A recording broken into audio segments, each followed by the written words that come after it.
Welcome to the Red Dice Diaries. This podcast is a rambling journey through the wonderful world of RPGs from the viewpoint of a long-time GM and player. The music at the start of this podcast was Nightmare by Alexander Nakarada and is used under Creative Commons license. So in my last podcast episode, I was banging on about the BX Essentials books that I've just bought, a recreation of the BX rules for D&D, just with a slightly tweaked format and altered to remove some of the ambiguities in the original rules. And I'm absolutely dying to run a campaign using those rules, harkening back to a slightly simpler age of D&D in my point of view.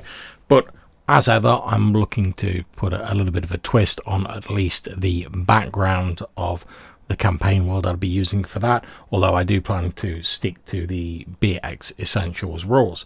But as you may or may not be aware, I've recently also picked up Warriors of the Red Planet by Al Crombach and Thomas Denmark, Night Owl Workshop, which is basically a sort of Sword and Planet science fantasy version of D&D, using OSR rules and compatible with swords and wizardry. And it's made to capture the sort of John Carter-esque style vibe.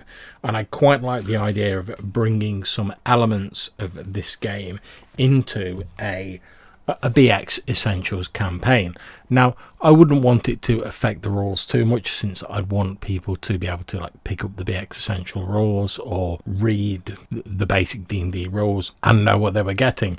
But I quite like the idea of incorporating some of these sort of planetary fantasy elements into it. I also like the idea that in the John Carter of Mars books, this whole idea of Mars having once been a much more vibrant and workable civilization that has now degraded to a point where scarcity is an everyday thing, savagery is an everyday thing, and the whole of life is a battle for survival.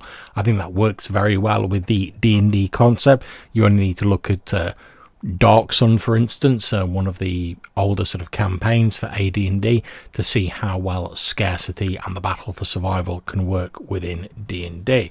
But I also like that whole idea of using some of the elements from within this book. So you might have your ray guns or whatever, and using them as sort of in place of magic items. And we've seen with the expedition to Barrier Peaks and things like that, how ostensibly science fiction elements can be incorporated into fantasy. Now, I know that means that I don't think this is by any means a new idea. I mean, I can remember years and years ago as a young lad who luckily had a father who was into his science fiction and his fantasy fiction, although not so much the role-playing. But I remember reading a copy of Larry Niven's Ringworld and Ringworld Engineers that my father lent me, and as soon as they actually got to the Ringworld and this sort of floating ring, this artificial habitat in space, and finding it as this sort of slightly more primitive pastoral world, I immediately remember thinking it's just like a standard D&D setting floating in space. And I quite like that whole idea. Maybe not like an artificial world as such, but I quite like that idea of having a campaign world where it used to be so much more, maybe even more advanced than the actual real world, but now it's sort of fallen into decay and to the level where a normal sort of D&D world can take place in it. Obviously, there's a few questions that would have to be answered. How does technology fit in? Can it be understood by people? Is there a possibility someone could work out how to build some of this technology and actually create it in game? How does magic work? Are they gods, and do they grant their cleric spells? Which I'd be answering yes to, because I want to use all the rules from BX Essentials as they are in the book and just incorporate a few extra elements rather than altering the entire system. But I'd still have to at least have half a thought to the rationale of the sort of clerical spells, mages spells, etc., even if I'm mainly going to be using the trappings of the swords and planetary fantasy elements as background and a sort of visual representation.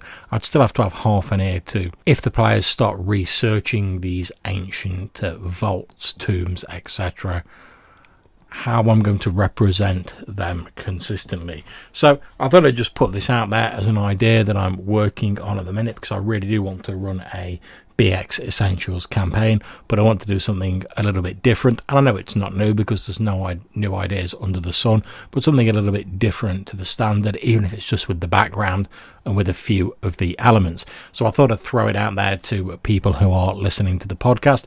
If you've got any ideas or suggestions, hit me up by dropping me a voicemail or send me an email. More on how to do that in a few moments, but I think it's potentially an idea that has legs, and I may do a few more podcast episodes that touch on it in future.